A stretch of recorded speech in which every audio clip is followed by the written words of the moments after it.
Good day, everybody. Welcome to today's video. It's Jerry from BackCountry Wrench. Today we're going to go down the rabbit hole a little bit. Sometimes people send you things and you really have no idea what you're going to do with it. And this is one of these items. BeStarc has sent me a plasma cutter a little while ago.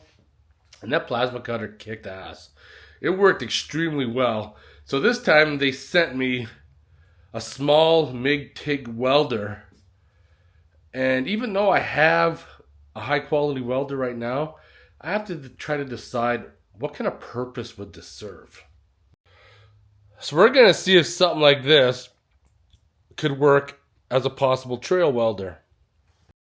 Because you see all these people that, attach batteries together, do some welding, or they get the alternator welder combo thing for stick welding. What if you had something small enough that you could pack with you, not using stick, but MIG, and do some trail repairs? Most people nowadays carry a power pack in the bush. So this is an Allpowers 1200, and we're going to see if it could power that welder. Before we get set up, I purchased this stainless table from Princess Auto because I had that plastic table I did all my welding on, and I figured the stainless table will be a lot better. Won't have to worry about any kind of meltage. So let's get this set up and then we'll get the welder out. I must say that looks pretty shiny. These must be, adjustable legs. It's actually a pretty decent little table. It's foldable. Should be alright. Do some work on it. Gotta peel that white stuff off. Took forever to peel that stuff off the table. What do we got? What do we got here? We got like a hat for children. We got some gloves. A box of accessories. And then this is the welder itself. Super tiny. Super tiny.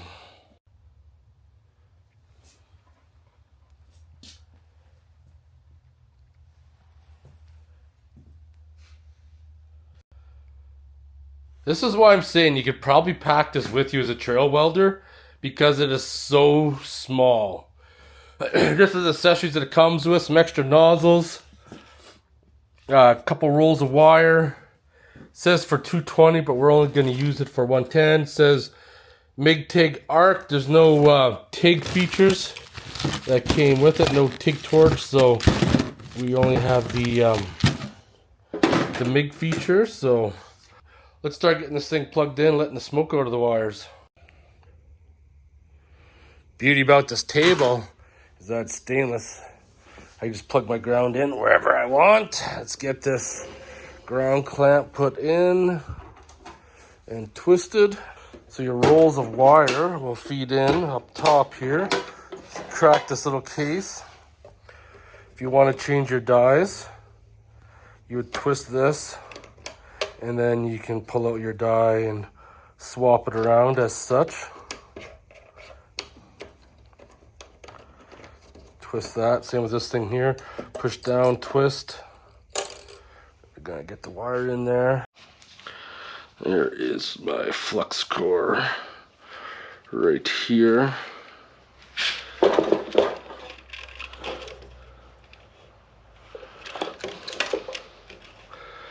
I'm gonna put this washer on there.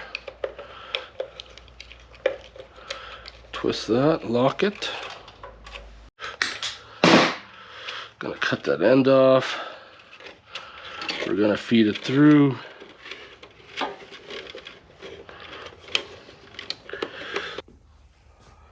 I just got the wire fit in.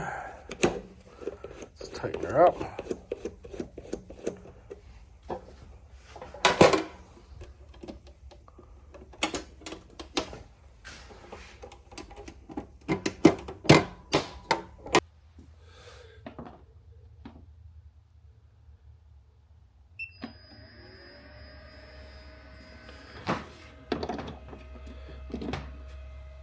Time to let the smoke out of the wires.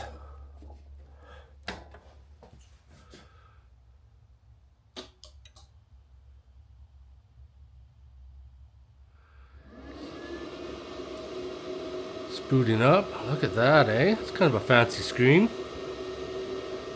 Need to purge the gun, get the wire fed through.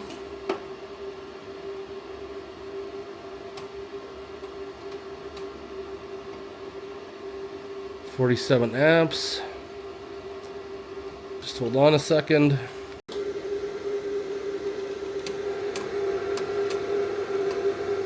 Want to make sure I was feeding it through. I feel it come through the head. Come on. We're stuck. Oh, there we go. Now we're through. That is super cool. I got some dirty pieces of scrap metal that we're gonna try welding up. Because if you're in the bush, you need to weld something, it ain't gonna be clean. That's kind of fancy. Let's figure out how to use this. 0.30 wire. Right, what's this? Okay, that's your amperage. What about this? 2T. Okay, we're running gasless. MIG-TIG. So I can adjust like that as well. 50 amps is the, looks like 50 amps. No, yeah, 50 amps. It looks like the minimum. Oh.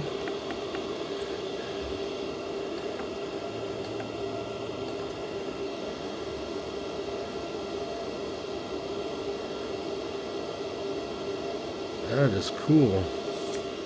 Right now, only running 13 watts out.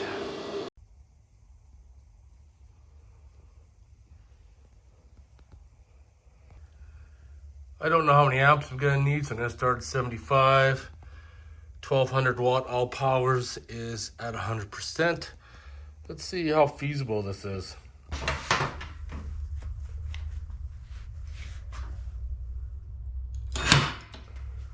Shut her down, shut her down, shut her down. All right, operator error and how to set this up. I set it up wrong, that's why I couldn't get anything to work. So this doohickey has to be plugged in there, and then the ground clamp has to be plugged into the positive, because I was trying to figure out why I wasn't getting a connection, but now it should work. Let's just do a practice and see.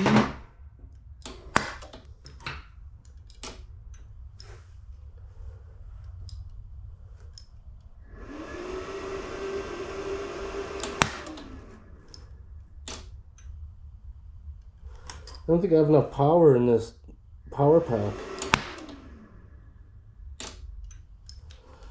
No, I don't think I do. I thought 1200 watts would be enough power. Apparently not. Let's try this again.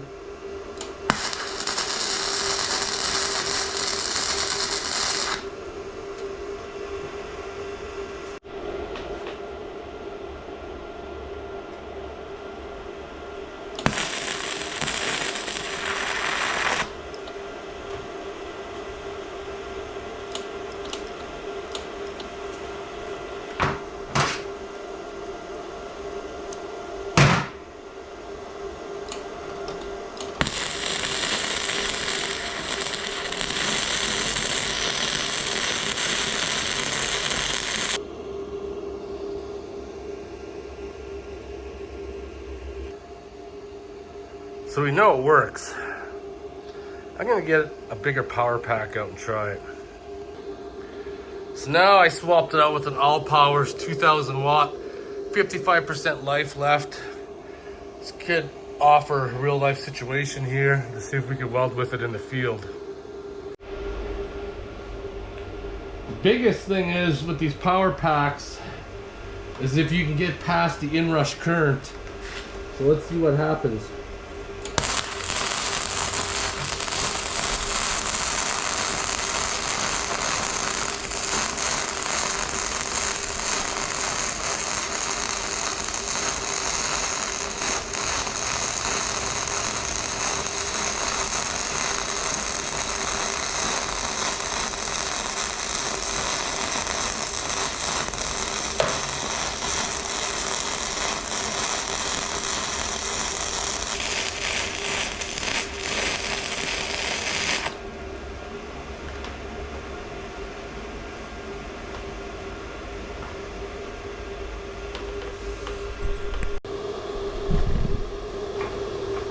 In all honesty, this flux core that I'm using has been sitting on the shelf uncovered for like 5 years.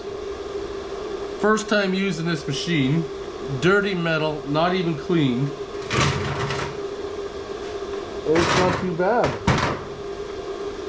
This stainless cable's already got some warps in it from the heat. Then we're gonna weld fill in these holes.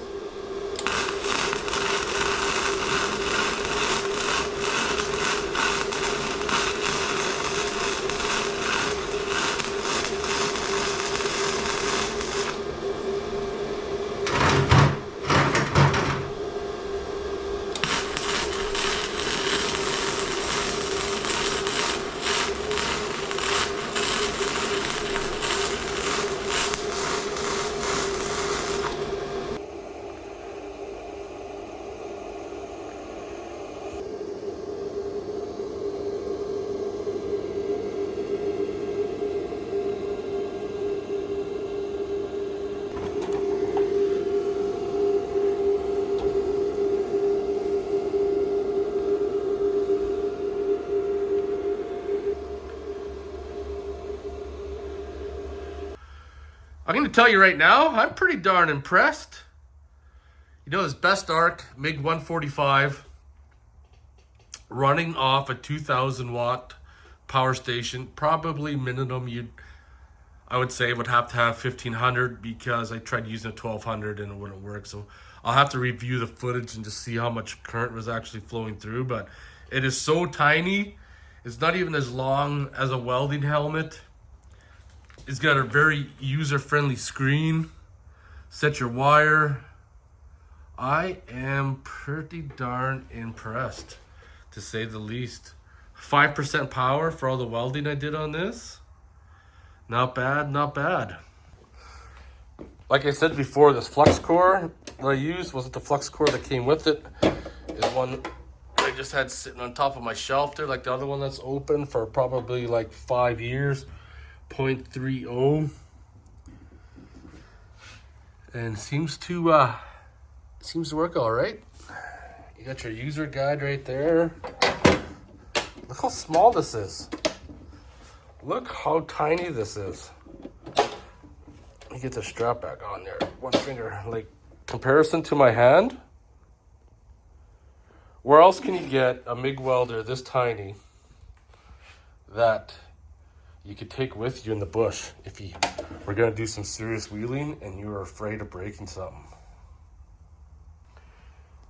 Takes a few seconds after you turn the power off, I guess probably to bleed the capacitors down. Turn off the Allpowers. My welds aren't pretty, but they would hold to get you out of the bush, that's for sure. This is probably equivalent to most control arm mounts. And 75 amps, no problem. So the $1 million question is, with no right answer, is push or pull while MIG welding? So there you have it. I'm going to end the video here. I want to know in the comments below what you guys think. Would you guys consider something like this for a trail welder? It's small. You can run it off a power station, or if you have an inverter in your vehicle that can handle at least 1,500 watts, I think this would be ideal instead of trying to join a bunch of batteries together in a coat hanger and rely on hopes and dreams to make it work in the bush. I think something like this would be ideal. Anyways, I'm going to get going. If you guys have any questions or comments, post them below. Otherwise, I'll see you guys in the next one. Take care.